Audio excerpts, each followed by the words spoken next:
He was elected to the United States Senate, somewhat of a surprise to many people. He made a commitment to the people of Utah that he would come back here and make a difference for the things that have made our country great. He has not disappointed the people of Utah, nor the rest of us in this country. So on behalf of the Clare Boothe Luce Institute, which co-sponsors this luncheon with us every month, Senator Lee, let me welcome you to the Heritage Podium.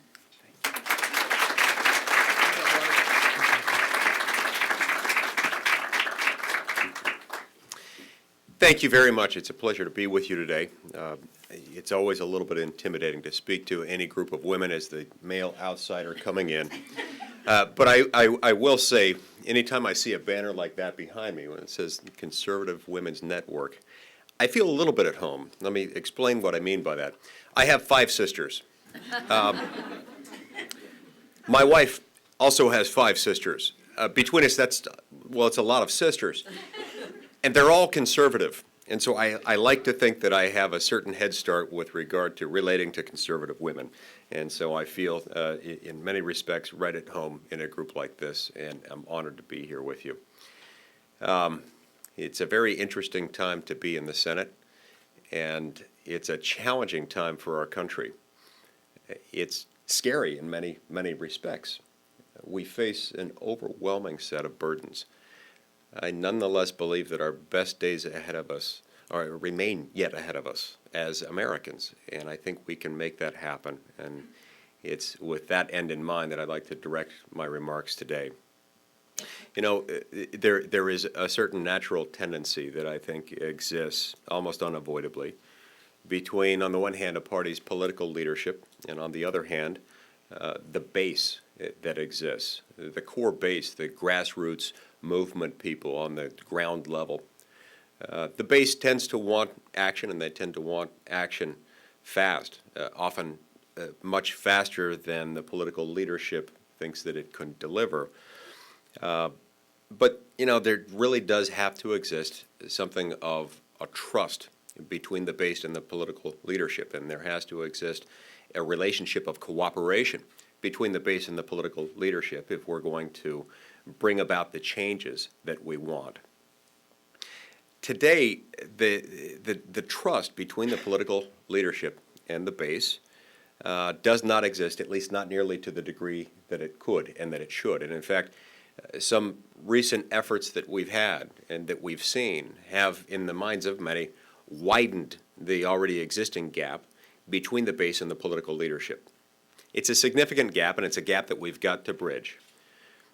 As I see it, that gap between the base and the political leadership today within the Republican Party is exactly the size and exactly the shape of a conservative reform agenda, something that we can unite behind, something that consists of a set of principles that we can work toward proactively, affirmatively, together in order to advance.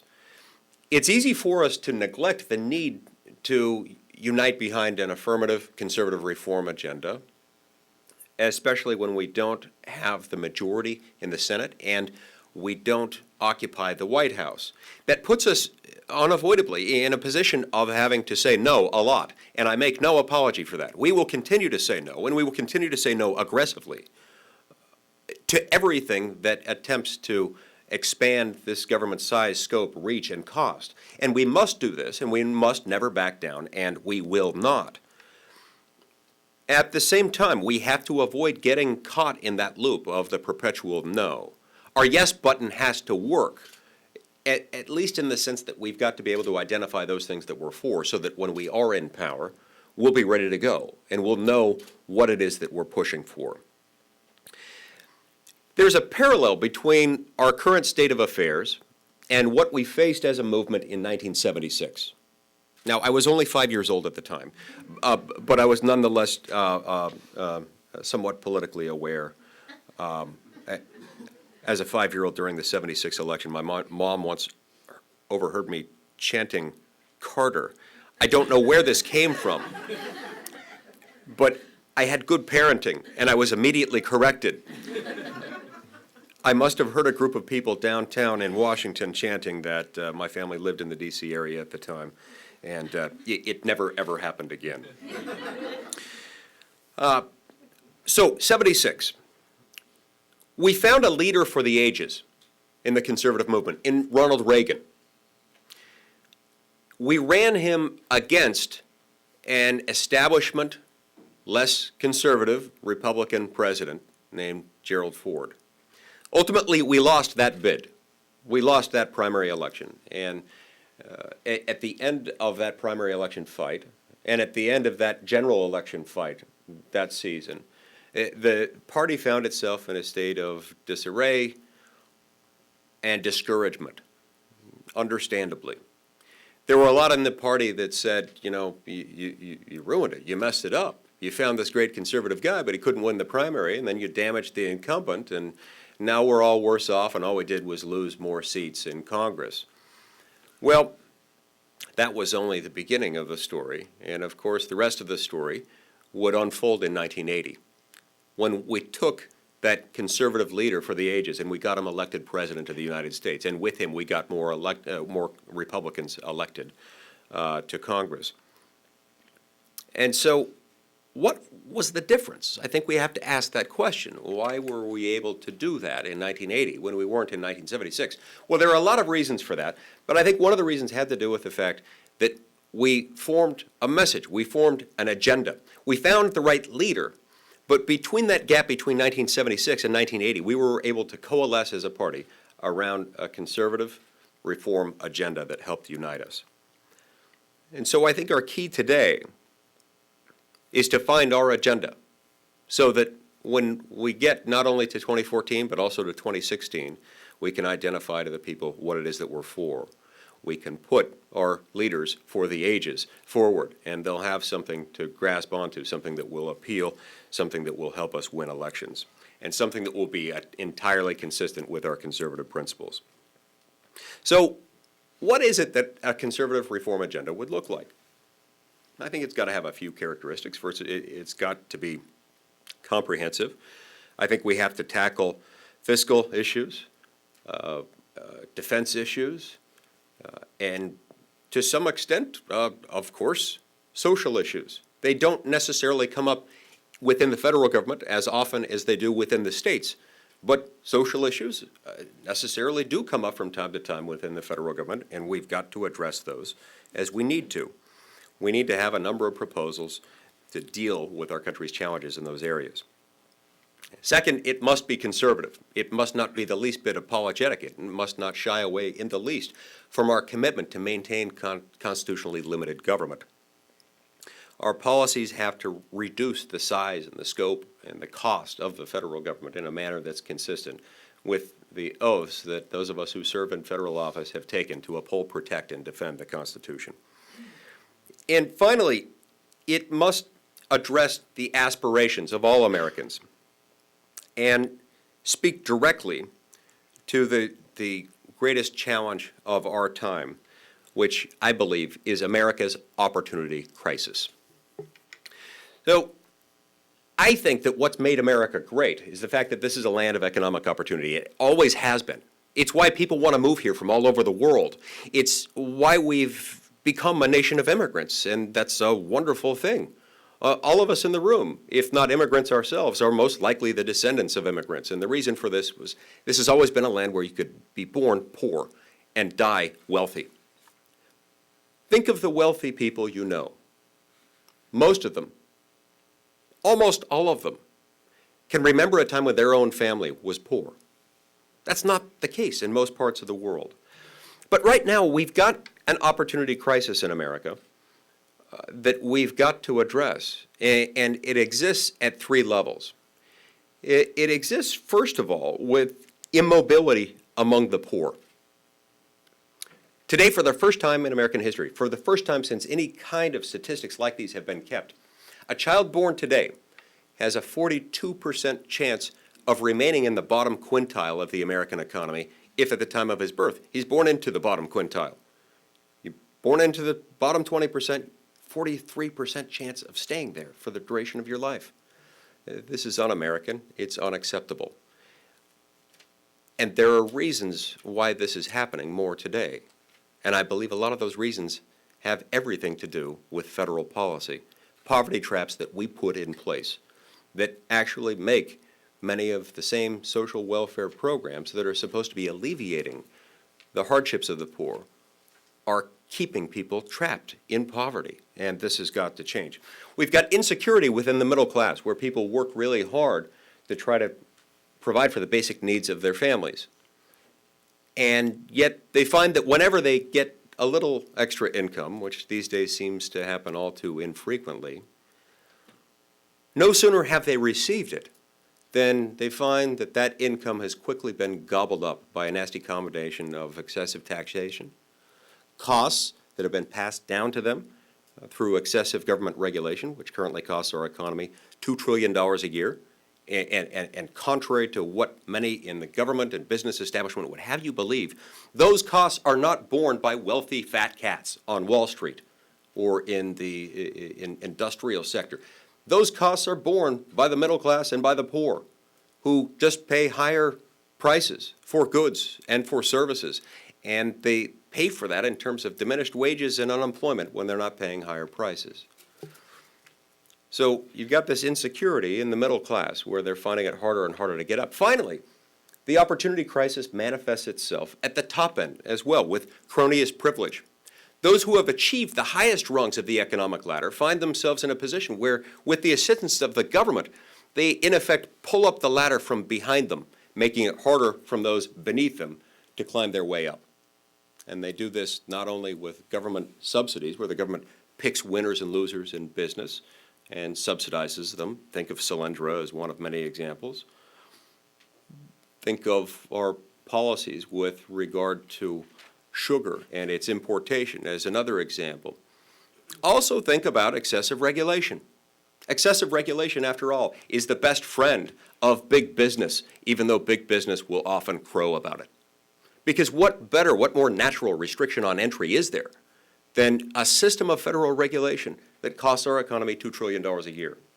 Unless you're a big company, think of General Electric, with an army of lawyers and accountants and lobbyists, it's really difficult to comply with today's morass, today's network of federal regulations, which, by the way, are increasing at a rate of 77,000 pages a year. Last year, by comparison, we passed about 1,500 pages of law in Congress. 77,000 pages. That was the size of last year's Federal Register. So government programs are adding to these problems by making life a lot harder for the first two groups, the middle class and for the poor, and by protecting the last group. That's where we turn back to conservatism for the solution. Our principles and our policies that will flow from our principles provide, I believe, the best solutions to these problems. And a conservative reform agenda would tackle these problems head on. But I need your help with three things as we move forward with this. First, I need you to contribute your ideas to the conservative reform agenda. You know, one day fairly soon, I believe, the Republican Party may well unite behind a single conservative health care reform plan. But today, we don't need one. Today, we need 10 or more. We need a lot so that these can compete in the marketplace of ideas. Because now that Obamacare has been funded past the first of the year, it's there. And we've got to have something to put in its place. We've got to have something that will replace it. We've got to have something that's built on conservative principles and not on a statist agenda that necessitates the perpetual expansion of the federal government to put in its place. The same goes with plans and policies and proposals in areas ranging from education, transportation, marriage, taxes, energy, and so on and so forth. I've introduced in recent weeks legislation dealing with many of these, but we need more ideas. We need a great debate within our party. And whatever it is that your organization might promote or that you might have ideas regarding, we need those ideas. Second, I need your voices. Our conservative movement desperately needs the voices of more Americans, especially women, calling out the government for making life worse for so many Americans, the same Americans that it purports to be helping as it reaches out its all-powerful hand and often ends up hurting the very people that it purports to help. Third, I need you to help get the country engaged. Help engage your friends, your neighbors, your aunts, your uncles, even the annoying ones that show up to family Christmas parties. Get them involved, help them understand the relationship between America's economic opportunity crisis and the perpetual federal overreach that we've seen. Tell them why it is that your conservative reform proposals, your conservative reform ideas will make life better for everyone. Ultimately, I am reminded often of the term compassionate conservatism. From the moment I first heard that term, it caused me a certain unsettled feeling. I couldn't figure out why, and I ultimately concluded that it bothered me because it's redundant. Conservatism is compassionate by its very nature. It's like saying a loving marriage. It's like saying a good friendship. These are things that are redundant and should be. Conservatism, properly understood, is for the common man. It's for the benefits of the poor. It is for creating an environment in which everyone can thrive, everyone can prosper. In short, we as conservatives believe in freedom. And we believe in freedom not just because freedom in the abstract is a good idea, which it is. But the reason it is a good idea is because of what happens when free individuals remain free and as free citizens are allowed to form communities. And those communities tend to be marked by two things: free market economies and voluntary institutions of civil society. And when individuals are allowed to be free and they form communities where they have free markets and voluntary institutions of civil society, that's where the human condition thrives. That's where human beings do their best work. That's where the needs of the poor are best taken care of. That's where people come to understand that the conservative vision is much, much more than an Ayn Rand novel. It's a Norman Rockwell painting. It's a Frank Capra film with a little looking out for the other fellow. It's something that involves the thriving of the human condition, a condition that cannot exist where government imposes its heavy hand.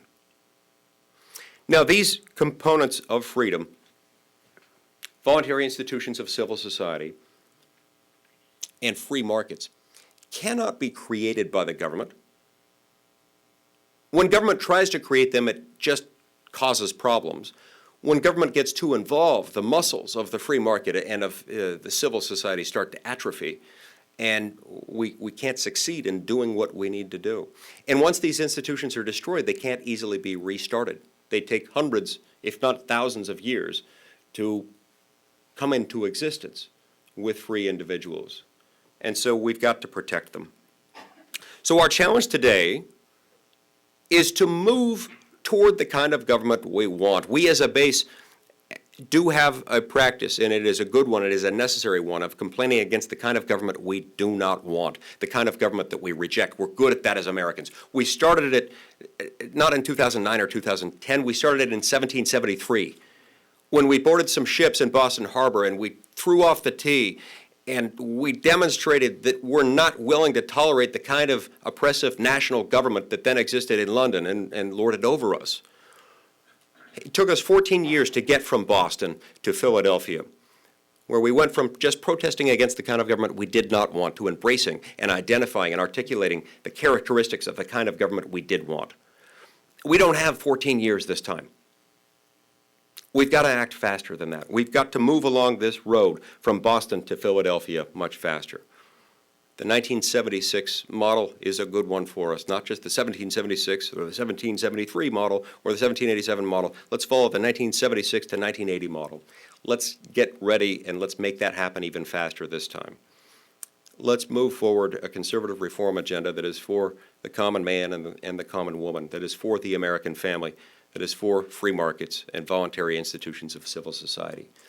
As we do this with the United States Constitution as our guide, that singular document that has fostered the development of the greatest civilization the world has ever known, we will discover that our greatest days are yet ahead of us as Americans. We're all in this together, and I invite you to join me in this noble cause. May God bless the United States of America. Thank you.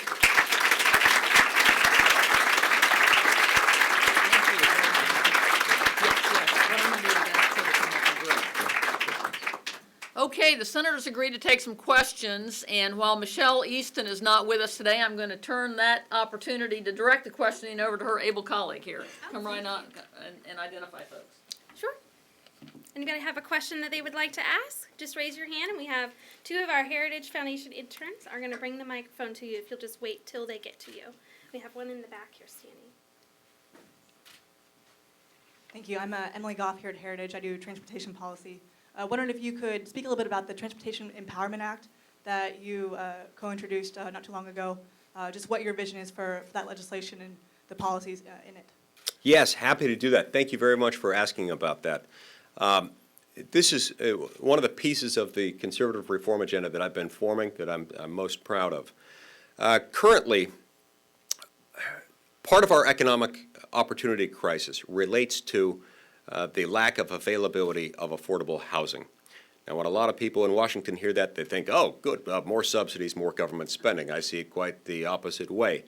I see a lot of our dearth of affordable housing related to the fact that we've got land in many of America's cities and communities that is available to be developed and could be developed for housing, but it's just not as accessible as it needs to be. We need infrastructure to get there. But right now, we've got too much of our transportation infrastructure money tied up in Washington. So currently, the federal gasoline tax is 18.4 cents per gallon. My bill would reduce that to 3.7 cents per gallon. That 3.7 cents per gallon would be dedicated toward maintaining our existing interstate highway system, which is appropriately considered federal. But it would then allow the states to collect the difference between 18.4 cents per gallon and 3.7 cents per gallon, or more if they chose, but at least that difference, and collect that on their own and spend that on their own.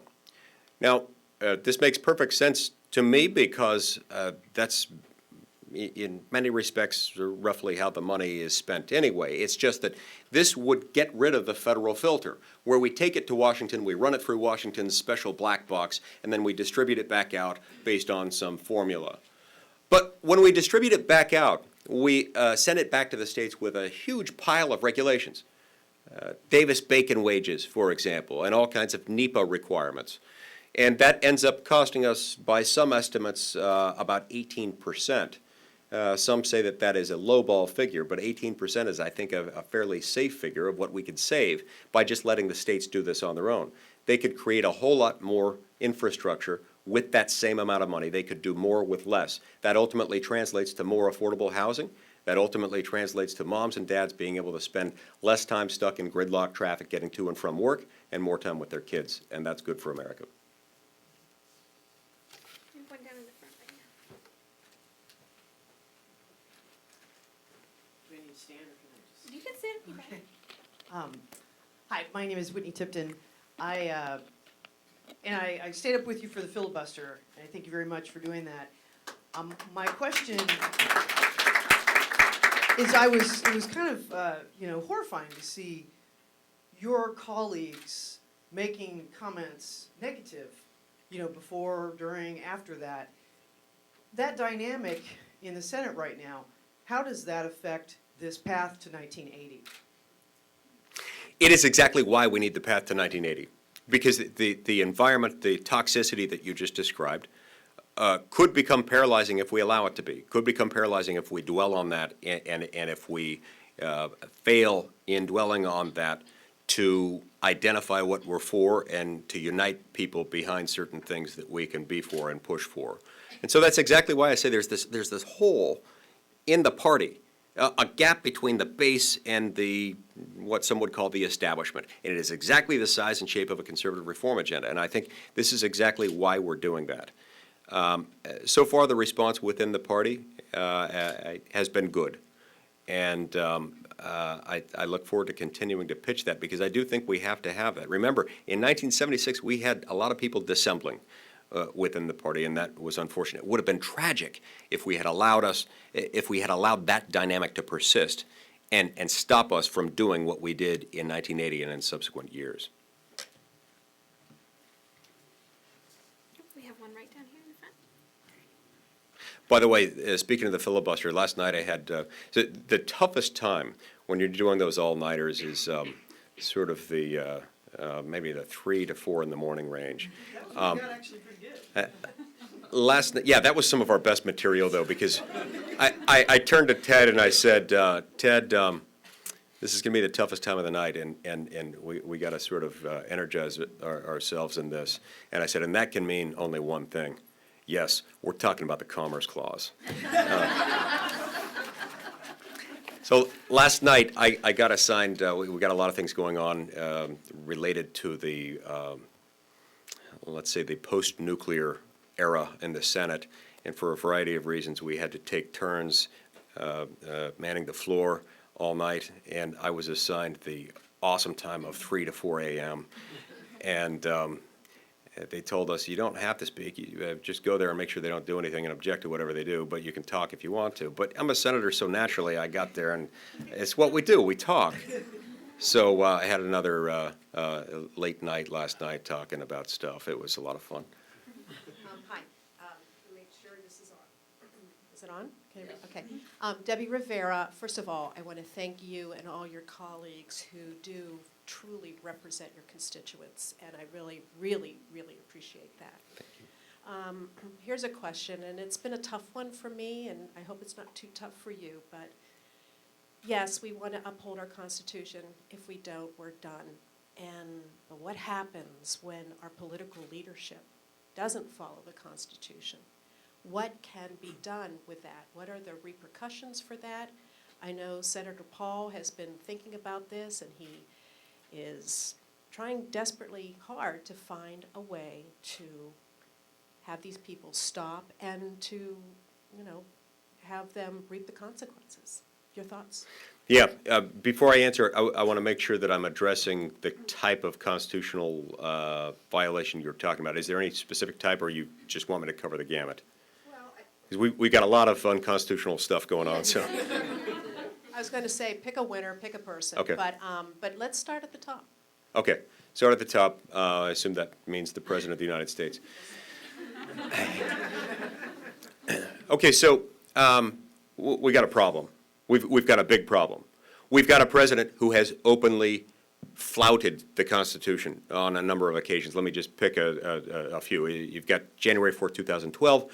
He makes 4 recess appointments. Only one problem: we're not in recess at the time he makes those appointments. And in fact, just 24 hours earlier, we had opened the second session of the 112th Congress. This is the first time in American history any president has ever dared to purport to make a recess appointment at a time we're not in recess. And yet he boldly stood behind it. This is an example, one of many, in which the president has acted unconstitutionally, and too many in Congress have been inclined to do what many Americans have become inclined to do, which is say, oh, constitutional violation. Well, guess we'll have to wait and see if the courts do something about it.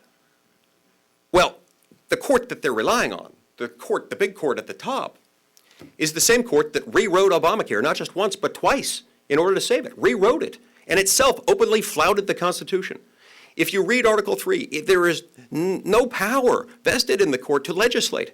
No power vested in the court to make alterations to legislation that it deems unconstitutional absent those alterations, and yet it made them twice. Once in rewriting a penalty as a tax, and another time writing into the Medicaid expansion provisions an opt-out choice, an opt-out option for the states. They did that in order to avoid having to get into the severability analysis, which would have culminated in the court saying, with this hole in the ship, the whole ship has to sink. That's what the court does in severability analysis. When you take this part out, does the ship sail or does it sink? Well, this one would have sunk. That's why they wrote that in. So it's one of the many reasons why I say you can't just wait for the courts to fix it, because the courts themselves have been openly flouting the Constitution. Not in every case, but in this one they did, and in others they have. Moreover, there are many, many instances in which the court is ill-equipped to deal with certain types of constitutional violations. Take, for example, what the President did on July 2nd of this year, when the President said, I'm going to, of course, go ahead and implement and enforce the individual mandate, but I will not be implementing or enforcing the employer mandate. This was a brazen political move. It was craven, and it was utterly unconstitutional because he rewrote Obamacare yet again. Nothing in Article 2 gives the President of the United States the power to do that. There again, many people said, well, let the courts worry about it. Let the courts deal with that. Well, there's a problem with that. Not sure anybody can establish Article 3 standing to challenge that, because you've got to show that you've got an injury in fact fairly traceable to the conduct of the defendant that can be remedied by the court. There are a variety of reasons why I don't think anybody can establish standing there, and even if they did, the case would probably be rendered moot before the time was up, because we're talking about a one-year window before this alteration becomes a thing of the past, at least in theory. And so that's why, and a lot of the same comments were made when the President made these unconstitutional recess appointments. Let's let the courts worry about it. This is why I've been saying we have to make the Constitution the topic of constant political discussion and dialogue, not just in the courts. This is not just a document for the courts. This is a document for all three branches. And this document and an understanding of it and a commitment to embrace it, to uphold it, to protect it, to defend it, it has to be part of any and every conservative's political platform. And so one of the questions that we've got to start asking our candidates when they run, whether they're incumbents or whether they're challengers, whether they are running for the first time or for the last time, it's got to be, what are your views on the Constitution, and what are your views on what you will do when you see the Constitution violated? Will you wait for the courts? Or when you're asked to vote on something that you know the Founding Fathers could never have looked at and said, yeah, that's within the power of the federal government, will you vote for it even though the courts are likely to acquiesce, as they almost always do, under the Commerce Clause and under the Spending Clause? Anyway, it's a long-winded answer to a very important question, and I wish we had even more time to get into it. But the bottom line is, the only way that we're going to be able to deal with this open flouting of the Constitution is to make it not just for the courts. It is a political issue, and it has to be. And you know what? It always was. For the first 150 years of our republic, the Constitution was part of the national political dialogue. You actually did have presidents of the United States vetoing legislation because they thought it was unconstitutional. And they didn't stop and think, well, I think the courts probably would end up giving their blessing. You never saw a signing statement saying, I think this might be unconstitutional in part, but I will sign it anyway and let the courts work that out. That has happened, of course, in recent years. Some of our own guys have done that.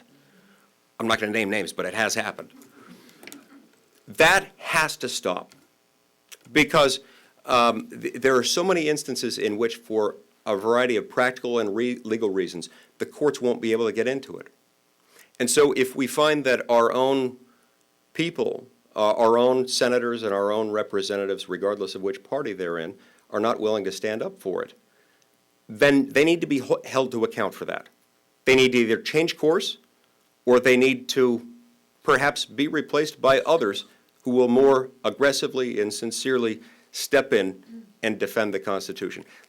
And I'm sorry this answer has gone on too long, but this is exactly why I felt it so imperative to outline. It was on July 2nd, right after the President made that announcement, that I looked at that. I looked at it from every angle. I tried to figure out a solution to it. The only thing I could come up with was a solution that was roughly contemplated by James Madison in Federalist 58.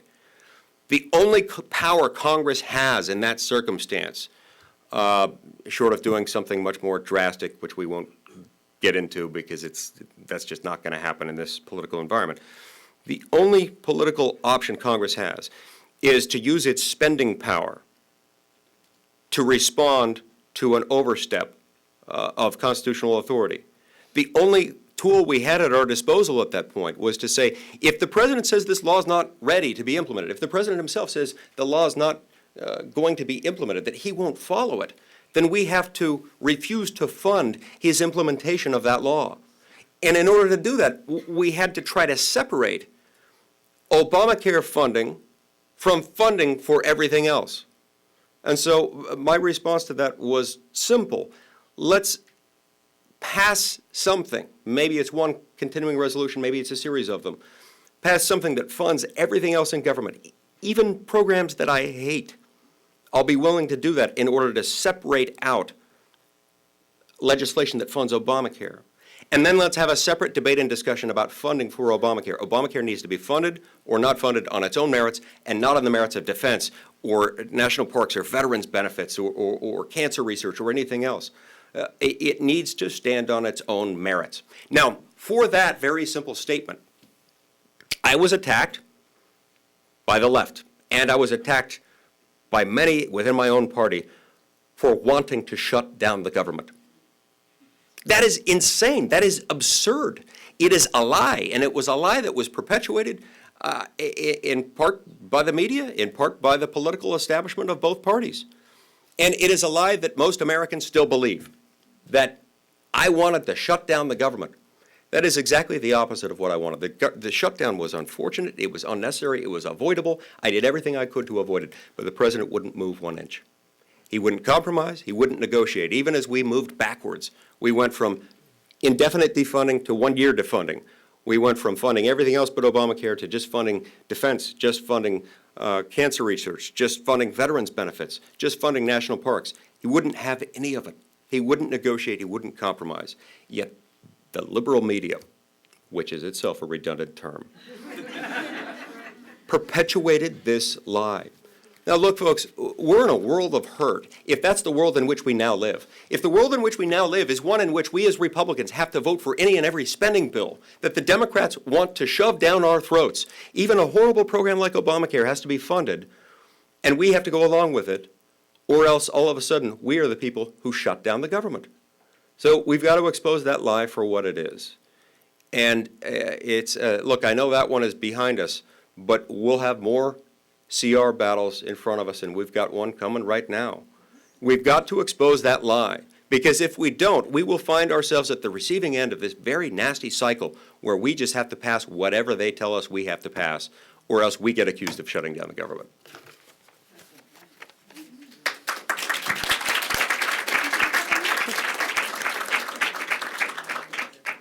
We have a couple back here. Let's start back here first. In the back. Jordan Long, the Heritage Foundation. Could Congress pass any legislation that would influence standing and broaden it?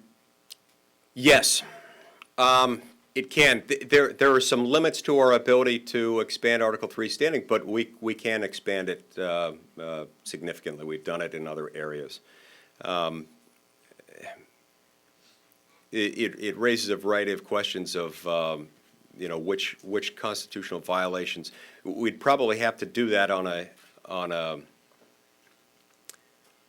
point-by-point basis, meaning we'd have to identify particular constitutional violations and then come up with a remedy and then identify who the plaintiff could be. But yeah, there are things we could look at there.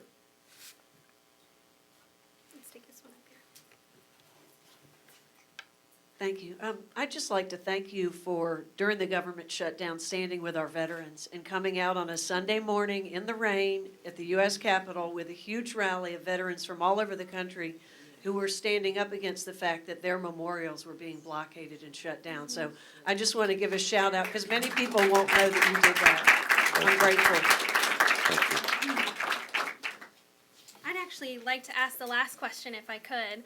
I know in the audience we have quite a few Heritage Foundation interns and other college students, and we work mainly with college students at the Clare, Boothe, Luce Institute, and they just face an incredible amount of left-wing bias on their campuses from professors, from administrators and faculty, and I just wondered if you had a few words of encouragement to them that you would like to give. If you can survive college in America, I mean, look, it's a win-win. if you happen to go to Hillsdale, you're going to be great. If you happen to go pretty much anywhere else other than Hillsdale, you will be bombarded throughout your college experience with left-wing propaganda. And it'll be good preparation for the rest of your life. So either way, it's a win-win. Go to college. If you're one of the lucky ones at Hillsdale, they'll supply you with the opposing side so that you'll know what to do with it. And the interesting thing about Hillsdale is that Hillsdale is the place where you actually do get both sides. And in America, we call that a rabidly foaming at the mouth conservative institution because they give you both sides. The law school version of that is that when you go to any kind of law school or legal symposium, it's totally left-wing socialist propaganda, unless it's a forum produced by the Federalist Society, for example. And the difference between a Federalist Society legal symposium and any other is that in the Federalist Society symposia, you will have both sides represented. So if you are a conservative and you're here, or you're hearing my voice, you know why you're a conservative. Stick to your principles and don't be afraid to ask questions. And if your professors get mad at you, remind them that you're in an academic environment. It's in the academic laboratory in which we're supposed to ask questions. And if they get mad at you, that just means you're doing your job. And so, look, weather through it. And then, if you carry deep scars with you after you get through with it and you resent it, channel that resentment by going into academia or politics or journalism or any of the other countless institutions that are dominated by left-wing socialists.